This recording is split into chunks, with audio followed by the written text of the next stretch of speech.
China-Russia relations, strategic partners or temporary allies. Hello everyone, today, we're diving into one of the most complex and consequential relationships in international politics, the evolving dynamic between China and Russia. Let's start with a simple question: can countries really be best friends in global politics? From a Western perspective, alliances are rarely built on pure friendship, they are built on interests. And when those interests align, countries may appear close. But once those interests diverge, the so-called brotherhood can quickly unravel. China and Russia have a long and turbulent history. In the 1950s, during the early Cold War, they were ideological allies, almost inseparable. But by the 1960s, border disputes and ideological differences led to a dramatic split. The two countries even came close to military conflict. It wasn't until the late 1990s that relations began to normalize, culminating in the signing of the Treaty of Good Neighborliness and Friendly Cooperation in 2001. From a Western lens, this wasn't a reunion of long-lost friends, it was a pragmatic move to stabilize borders and manage regional influence. One often overlooked factor in China-Russia relations is geography. Despite being neighbors, the two countries don't share a long, direct border.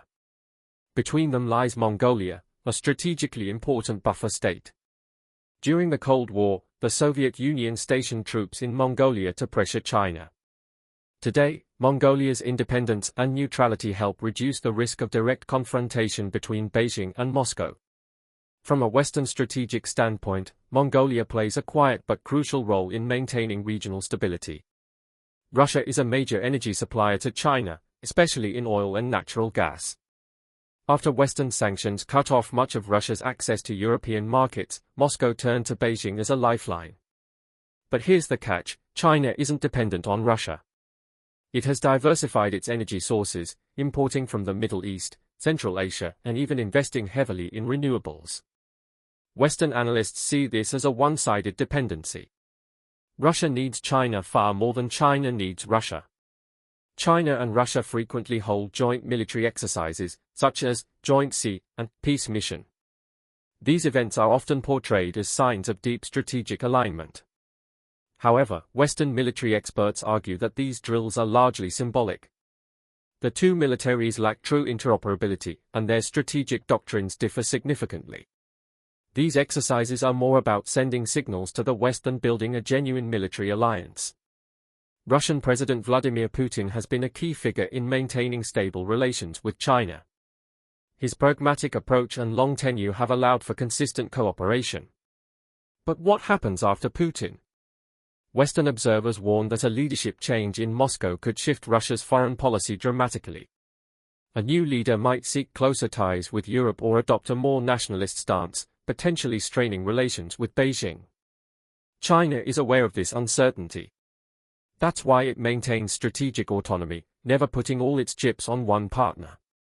China and Russia often vote together in the United Nations and collaborate in organizations like BRICS and the Shanghai Cooperation Organization.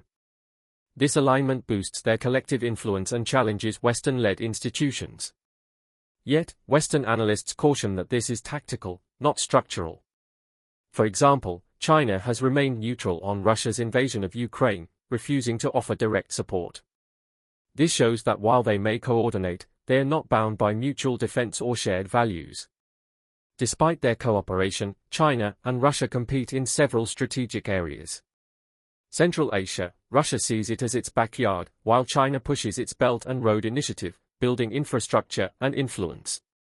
The Arctic, Russia wants to dominate the Northern Sea route, China wants access and influence. Energy pricing, both want favorable terms, and negotiations can be tense. From a Western viewpoint, these tensions suggest that the partnership is more transactional than fraternal. So, what's the bottom line? China and Russia are not best friends. They are strategic partners, bound by mutual interests, not mutual affection. Their relationship is shaped by global pressure, especially from the West.